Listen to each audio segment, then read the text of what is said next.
오늘 말씀은 사무엘상 15장 전체를 가지고 한번 하나님 앞에 경청하도록 하겠습니다. 하나님 앞에 세워진 사람이 바로 서지 못할 때 일어나는 일들이 참 마음이 아프죠. 저도 참 마음이 아팠습니다. 오늘은 이제 적으셔도 좋을 만큼 좀 내용들을 풍성하게 준비해봤는데, 먼저 하나님은 어떤 분이신가 한 5가지 정도를 알 수가 있습니다. 첫 번째는 1절을 보니까 하나님께서는 말씀을 떠났던 사울에게 다시 기회를 주시는 하나님이셨습니다. 달력을 계산해 보면 믹마스 전투 후 13장에서 전투 후에 23년이 지났습니다. 잘 보면은 사무엘 선지자의 목소리가 좀 늙었죠. 13장에서랑 다르게 나타나지 않습니까? 고증을 잘한 것 같습니다. 23년 뒤에 사울에게 나타나서 또 하나님께 사울에게 미션을 주셨죠.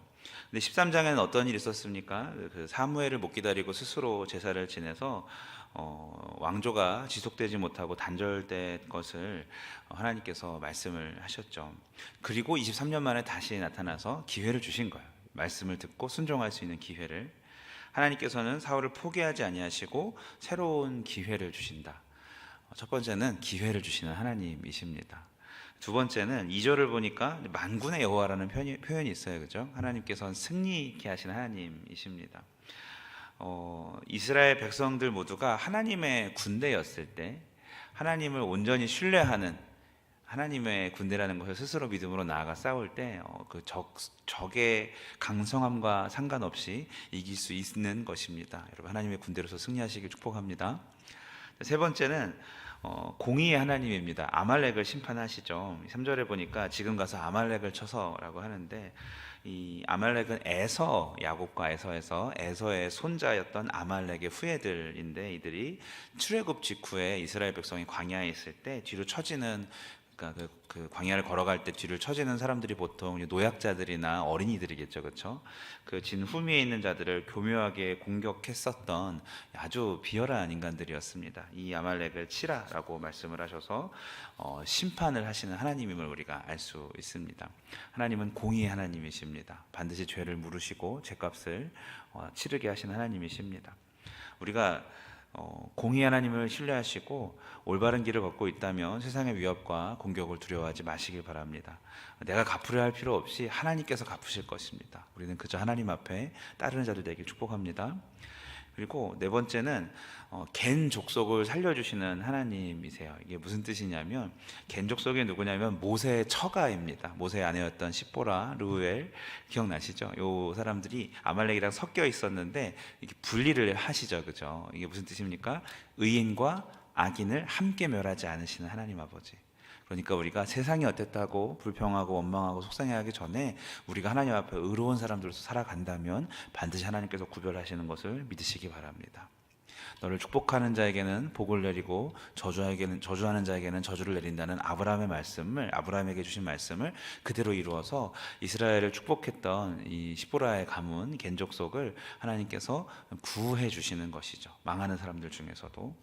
그리고 좀 안타까운 말씀인데 11절에 보면은 후회하신다라는 말씀이 있어요. 하나님 후회하실까요? 번역상에 이제 이렇게 우리말로 마땅히 할 게 없어서 쓴 것 같은데, 원어의 의미는 애석해 하다, 측은해 하다 이런 뜻입니다. 마음 아파하시면서 이 사울을 보면서 마음 아파하시고, 또 언약이 파괴됨을 말씀대로 되지 아니함에 대해서 마음 아파하신다는 것이죠. 여러분, 우리가 하나님 마음 아프게 하지 않기를 축복합니다.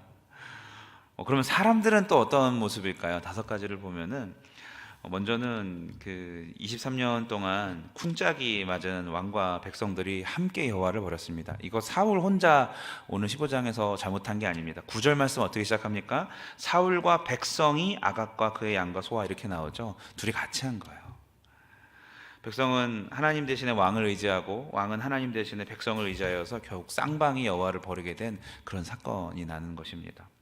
또한 두 번째로 인간은 자숙기간을 벌이게 됐어요. 23년 동안 하나님이 뉘우치는 기간을 줬지만 그들은 하나님께 돌아오지 않았습니다. 여러분, 아브라함이 이스마엘을 낳고 13년 동안의 자숙기간을 가졌고, 모세가 묻지 않고 살인죄를 저지르고 40년 동안의 그 가시떨기 앞에 서기 전까지의 자숙 기간을 주셨습니다.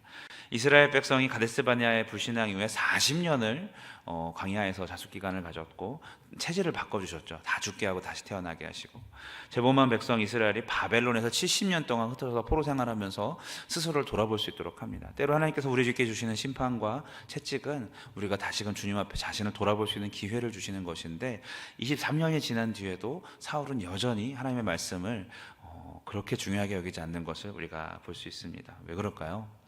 눈앞의 상황이 믹마스 전투 때처럼 어려워 보이고 백성들이 자꾸 요구하고 이런 환경을 보기 때문에 그런 것 아니겠습니까? 따라해 봅시다. 조급해하지 말자.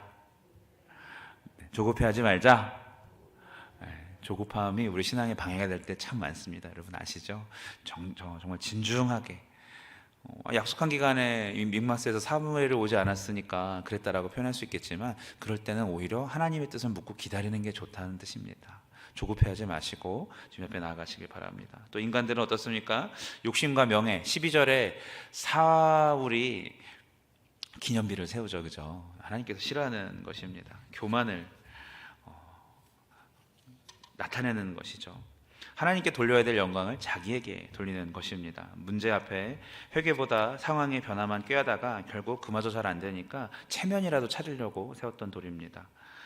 참 안타깝습니다. 그리고 백성들 탓하죠. 백성들을 15절, 21절, 24절에 보면 사람이 두려워서 그랬다라고 말합니다. 이 빌라도와 같은 짓이죠. 사람들이 저렇게 말하니까 물에다가 손 씻으면서 내가 예수를 이렇게 했다고, 그게 정당화가 안 되죠. 우리가 본디오 빌라도에게 고난을 받아, 이거 온 교회가 2000년이 넘게 계속해서 본디오 빌라도를 얘기하고 있지 않습니까? 그 핑계가 안 됩니다. 사람 두려워하지 마시고 하나님 두려워하시길 축복합니다. 그리고 불순종을 제사로 때우려고 합니다. 여러분, 예배를 한다고 해서 하나님 무조건 다 받으시는 게 아니죠. 순종을 받으시고 중심을 받으시는 하나님이십니다.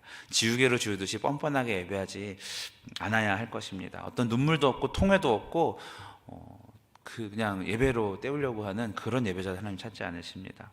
정말 영과 진리로 하나님 앞에 예배하시는 저와 여러분 되시길 축복합니다.